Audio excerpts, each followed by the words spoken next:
I want you to look at something. Isaiah 50, verse 10. This is in the servant song. Who is among you that fears the Lord, that obeys the voice of his servant? Man, you are in a right relationship with God if this is you. You fear the Lord, that obeys the voice of his servant. That's the Son. You've obeyed the voice of his Son when he said, rise and live. That walks in darkness and has no light. Hold it. Michael was teaching that the true Christian walks in the light. That's exactly what John says. That's exactly what John says. Walks in the revelation of God. Walks in the light of God. Yes, the purity of God. All that. So what is he saying?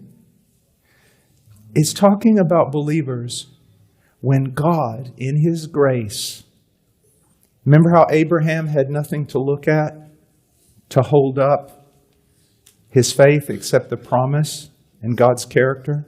Here's what God's going to do, you believe it. You're going to be crying out, I want to feel something, I want to feel something, I want to see something.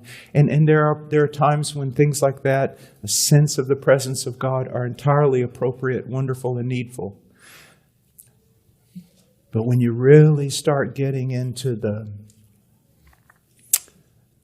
more difficult classes in God's teaching,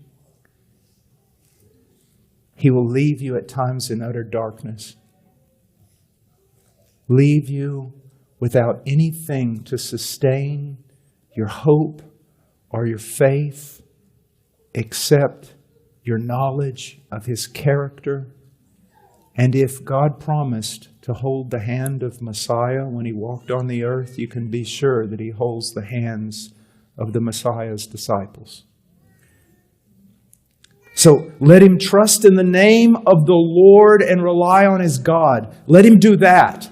Not trust in what he can see. God will take away your feeling. He will even take away the sense of his love from you. He will sometimes leave you and it seems completely barren. Why is he doing it? That you learn to trust in the nature, the character, the word of your God.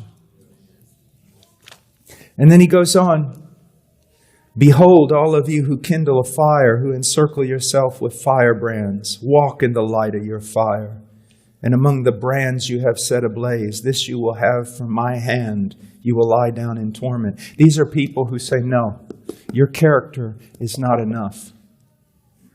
Your word is not enough. I need to see something. I need to feel something. And so they go out there and they acquire strange fire. They've got to have some experience. They've got to have something, because just trusting in the nature of God. And so many believers will come to me and they'll go, I'm believing, but it's almost as though I see nothing. I feel nothing. There is nothing to support me at all. And I'm going, oh child.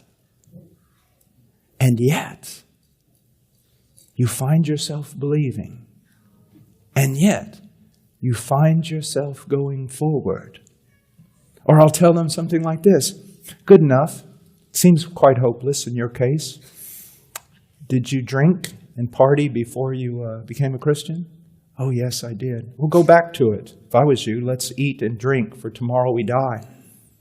I can't do that. No, really go. Open door. I'll look up some in the yellow pages or get on the internet for you. Go out and have a bang-up time. I can't do that. Why? Why? Because of my God. Sounds to me like God is making you a spectacle at this moment. And he's very happy because he has left you with nothing. He's drawn from you everything. And yet at the same time in heaven, he's boasting of you. Look at my servant who walks in darkness and has no light, but trusts in my name. Do you see? Now, so many of you can identify with that, and you're going, what I thought was a desert because of my sin is actually God getting greater glory from me than He would have if I had all kinds of things around me supporting up my faith. Do you see? This excerpt was taken from the full sermon, My Soul's Need and Biblical Keys for Growth.